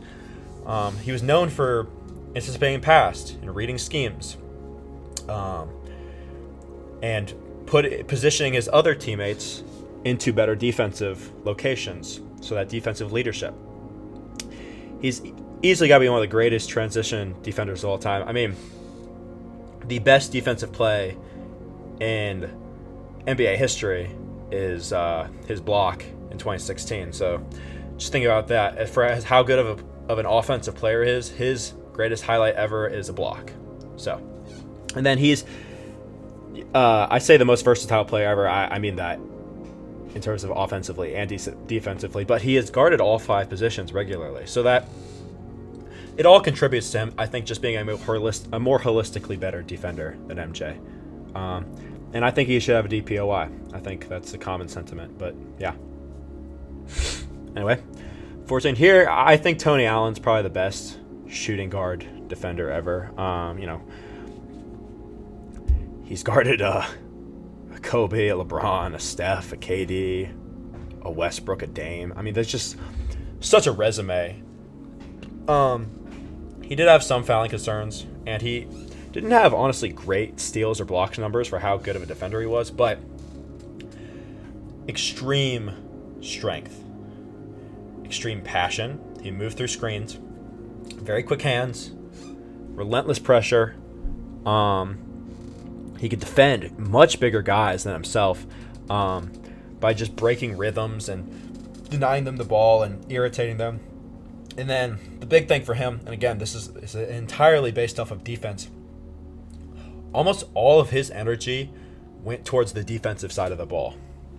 In an all-time breaking, he is obviously significantly worse than a lot of the players high up on this list. But he also has some of the lowest offensive load of any of those guys. I mean, if not the lowest, I'd say.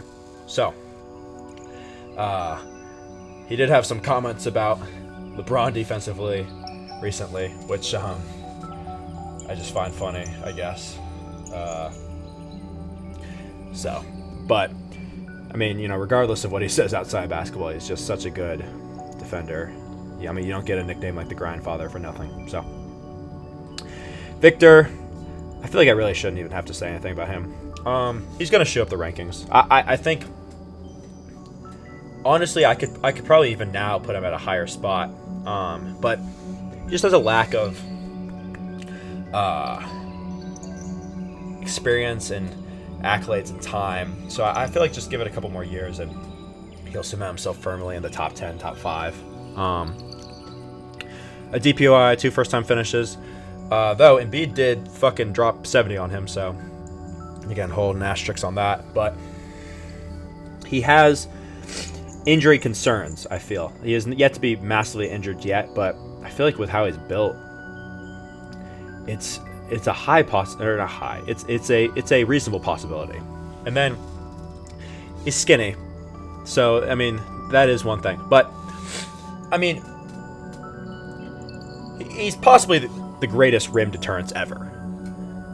I mean, players will turn around with an open layup just because they know he's lurking somewhere. So in these last year in the finals, we saw some lapses in judgment, I think mostly due to his age. But if he can continue to output that much defensive impact, I mean, he's going to be an all-time defender. Dwight, 3 DPOIs in a row. Just huge, jacked, good jump, high blocks volume. Had a very good motor,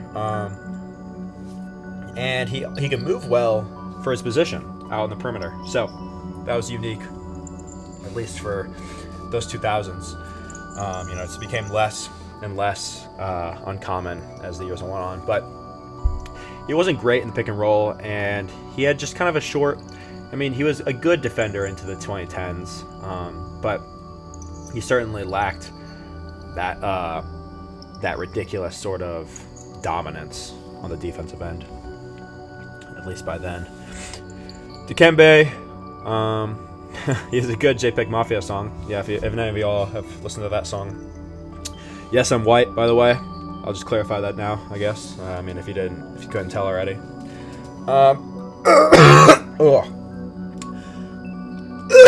Dude, what the fuck did I eat? Holy shit. Ugh. I feel I'm talking so much.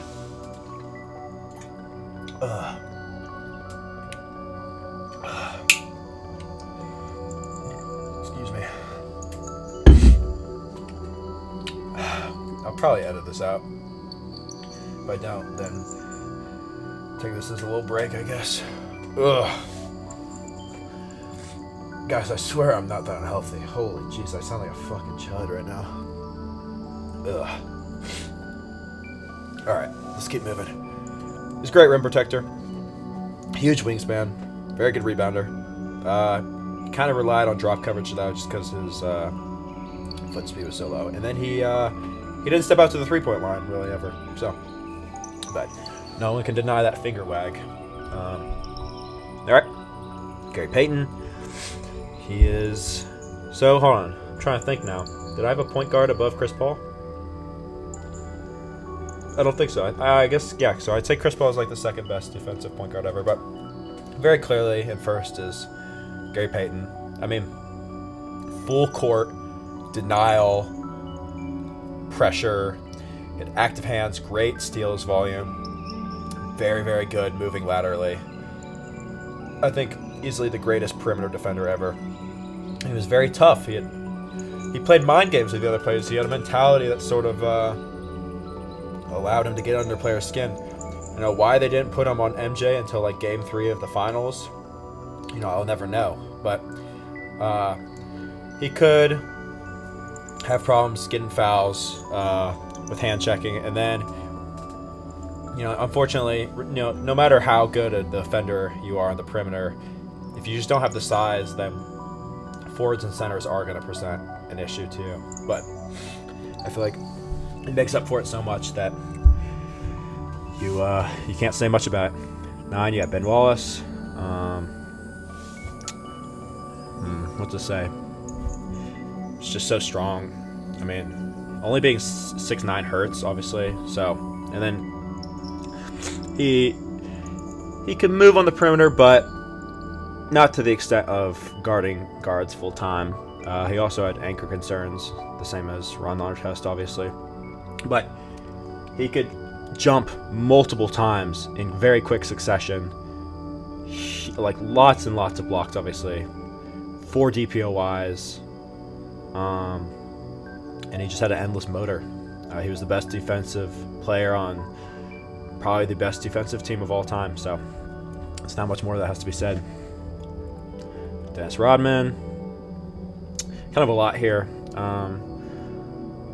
But I guess we start disadvantages. So he was aggressive. So he had problems with refs. And he did have height concerns when it came to against like true centers. But he is, for one, the greatest rebounder ever, probably, for on like a pound-to-pound basis. But he also had endless stamina. He would never give up on the play. Extremely, extremely strong, which allowed him to more than hold his own in the post, and he had the quickness to regularly, and I mean like full-on regularly guard forwards and guards full time.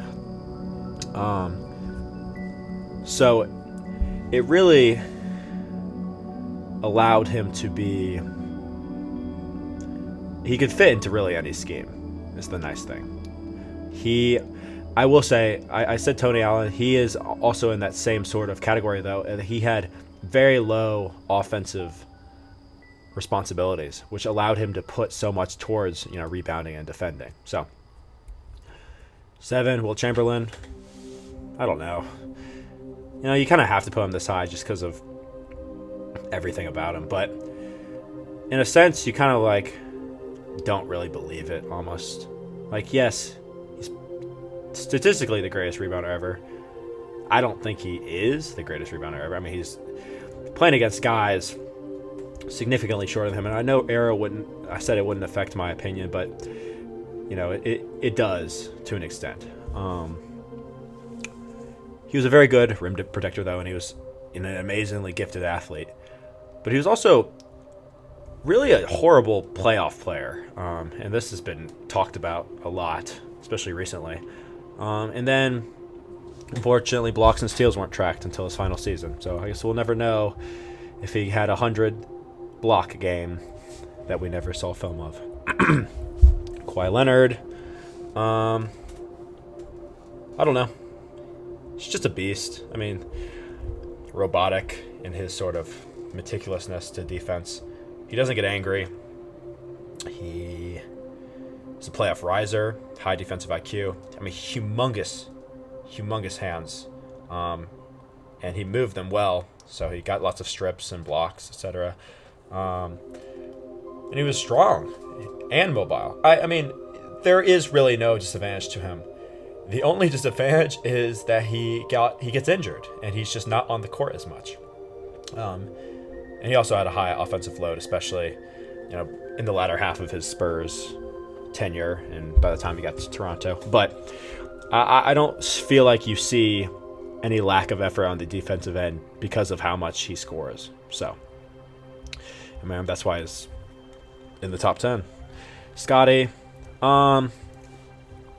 Scottie is really just Pippen, or not Scottie. I mean, he is Pippen. Jesus, Pippen is just Kawhi, in all of those aspects. I mean, great IQ, extremely physical, strong, high steals and blocks volume just because of his wingspan, and Gary Payton is the best defensive point guard ever. I would say as a perimeter defender, Scottie Pippen is probably just better. And he's also more versatile in that aspect, in that he can guard forwards better. He can guard centers better. He's slightly small for the centers of his era, but he also never got injured. So he was on the court for, he was on the court. This is the main thing. His teammate's son did have sex with his wife, though, so that means anything to all-time rankings. I don't know. Just think on that, I guess. 4, Tim Duncan. No DPOY. Same thing with Pippen, too. It's very odd to me that neither of those guys won DPOYs. I think DPOY and all defensive teams really do not give justice to the all-time defenders in the same way they do as like individually impressive seasons. So, but you could say the same thing about MVPs. But great post defender. He didn't have to jump much to block just because of how smart he was and how good his timing was, and that limited the amount of, one, effort he had to give for good defense, and then 2, kept him from getting injured as much. And then just an all-time defensive leader. I mean, to anchor a defense like those Spurs defenses, it comes from Pop, but it also comes from him. He's like a player coach. Obviously, he wasn't crazy athletic, and he was never an elite perimeter defender. But in the system that he played in, he was never really asked to do that. But I do feel like Kevin Garnett is a better defender than Tim Duncan. I think that's an unpopular opinion. I would have to look at the Bleacher Report ranking to see how they compared them to one another, but I just feel like he is the most versatile defender in NBA history. I feel he might be a slightly worse post defender than Tim Duncan was, but he is a significantly better perimeter defender on guards, on forwards. He moved effortlessly on the three-point line. He's still an amazing rim protector. Crazy intensity. Extremely passionate. And he's also probably the best pick-and-roll defender ever. Just because of his IQ in dropping and then also on stepping out to short the screen. So unfortunately, as opposed to Tim Duncan, he does not have the same sort of composure. He can be over aggressive, he can get techs, he can get fouls, and again, like I said, he had a slightly worse post defensive kind of frame as opposed to Tim Duncan. Number 2, Bill Russell. You could say a lot of the same things about Bill Russell as you could about Wilt, but I'm not going to, because I like Bill Russell a lot more as a personality and as a player. I mean, the thing is, no matter what you say about Bill Russell, he was just a winner. I mean, I understand there was only like 8 teams back then, and he was never the leading scorer on any of his championship teams. But I guess that just shows how much more of a defensive impact he gave to, give all these championships to the Celtics. I think he's probably the greatest defensive anchor ever, one of the greatest rebounders in NBA history, which is surprising with his size. He does not size up great against modern centers, but I still feel like just from his athleticism and his build, he would still be able to translate in that aspect at least a lot. He did not. They did not track blocks or steals. during his era. But he was such a good rim protector for so many championships that you kind of have to give him the nod. Also, DPOYs did not exist when he played, so can't tell you how many he had. And number one, I don't feel like it's surprising. I feel like a lot of people hold this opinion. But I feel like Hakeem Olajuwon is the best defender in NBA history. Obviously, the center position is valued a lot more defensively than a guard is. And it's still valued over a forward. So, while Kevin Garnett is the most versatile defender ever, in my opinion, I feel like Hakeem's just enormous dominance on the post gives him the nod here. He is, I think, the greatest rim protector in NBA history, and he did it for a long period of time. Amazing anticipation, amazing bounce.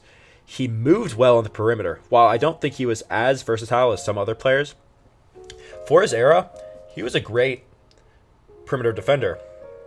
He had very good steals numbers for a center, which maybe surprises some people. He's the NBA all-time leader in blocks, and he played in and I think this is key. He played in the strongest era for centers. I mean, think about the players he played against: Shaq, David Robinson, Patrick Ewing, Kareem, Dikembe, Alonzo Mourning, Rick Smits. I mean, just the most tough time to be a center, and he is the only player that, he got 2 championships back to back in the middle of the 90s. So I think if you could say one thing about him, I could say he kind of, he looked for the blocks over sometimes making the right play as a team defender, but that's subjective on my part. So I'd say that's about wraps it up. Thank you for watching, y'all. If you have any different opinions, I'm sure you'll let me know in the comments probably. And I just know that you're mad I put good old Lebanon above Jordan, but just remember, I guess they both touched Israel, so I guess keep that in mind. I don't know if this is like political commentary or not now, but yeah. Anyway, good night, I guess.